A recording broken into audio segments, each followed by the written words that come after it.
الحمدللہ رب العالمین والصلاۃ والسلام علی سید المرسلین۔ آج ہم سامری کے بچھڑے کے بارے میں بیان کریں گے انشاءاللہ۔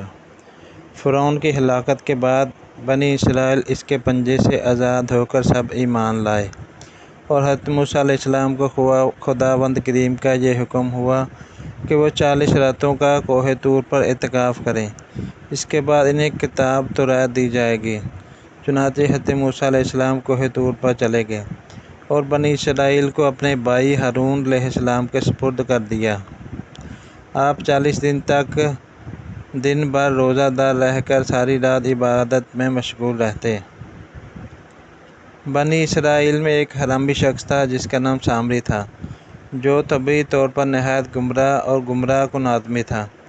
اس کی ماں نے برادری میں رسوائی و بدنامی کے ڈر سے اس کو پیدا ہوتے ہی پہاڑ کے ایک غار میں چھوڑ دیا تھا، اور حضرت جبرائیل علیہ السلام نے اس کو اپنی انگلی سے دودھ پلا پلا کر پالا تھا، اس لیے یہ حضرت جبرائیل علیہ السلام کو پہچانتا تھا۔ اس کا پورا نام موسیٰ سامری ہے، اور حضرت موسیٰ علیہ السلام کا نام بھی موسیٰ ہے۔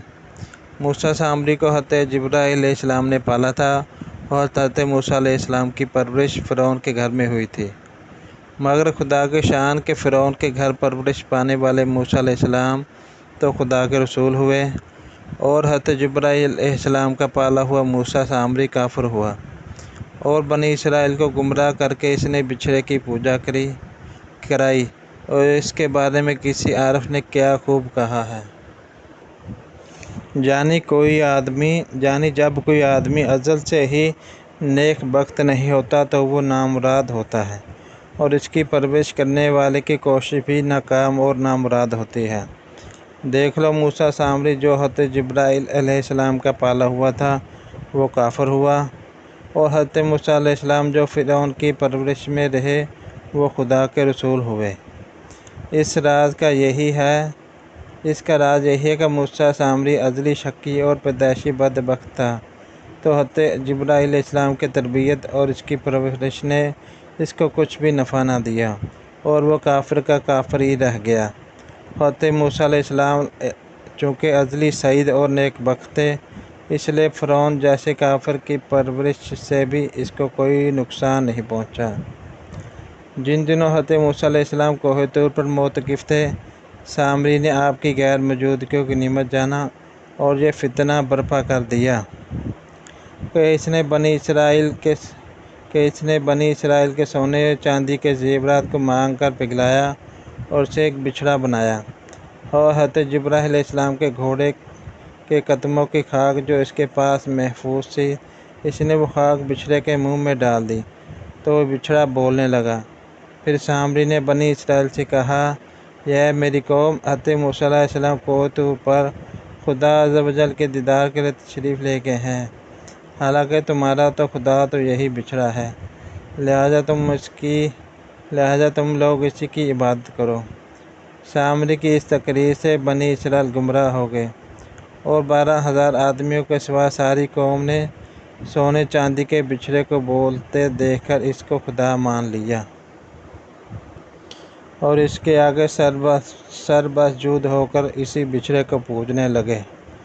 چنانچہ خداوند قدوس کا ارشاد ہے، ترجمہ کنز ایمان، اور موسیٰ کے بعد اس کی قوم اپنے زیوروں سے ایک بچھڑا بنا بیٹھی، بے جان کا دھڑا، گائے کی طرح آواز کرتا۔ جب 40 دنوں کے بعد حضرت موسیٰ علیہ السلام خدا عز و جل سے کلام ہو کر اور تورات شریف لے کر بستی میں تشریف لائے اور قوم کو بچھڑا پوجتے دیکھا تو آپ پر بے حد غضب و جلال طاری ہو گیا۔ آپ نے جوش و غضب میں تورات شریف کو زمین پر ڈال دیا، اور اپنے بھائی حضرت ہارون علیہ السلام کی داڑھی اور سر کے بال پکڑ کر گھسیٹنا اور مارنا شروع کر دیا، اور فرمانے لگے، کیوں تم نے ان لوگوں کو اس کام سے نہیں روکا؟ حضرت ہارون علیہ السلام معذرت کرنے لگے، جیسا کہ قرآن پاک میں ہے، ترجمہ کنز ایمان، کہا، اے میری ماں جائے، قوم نے مجھے کمزور سمجھا اور قریب تھا کہ مجھے مار ڈالیں، تو مجھ پر دشمنوں کو نہ ہنسا اور مجھے ظالموں میں نہ ملا۔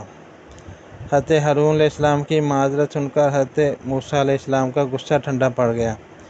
اس کے بعد آپ نے اپنے بھائی ہارون علیہ السلام کے لیے رحمت اور مغفرت کی دعا فرمائی۔ پھر آپ نے اس بچھڑے کو توڑ پھوڑ کر جلا کر اس کو ریزہ ریزہ کر کے دریا میں بہا دیا۔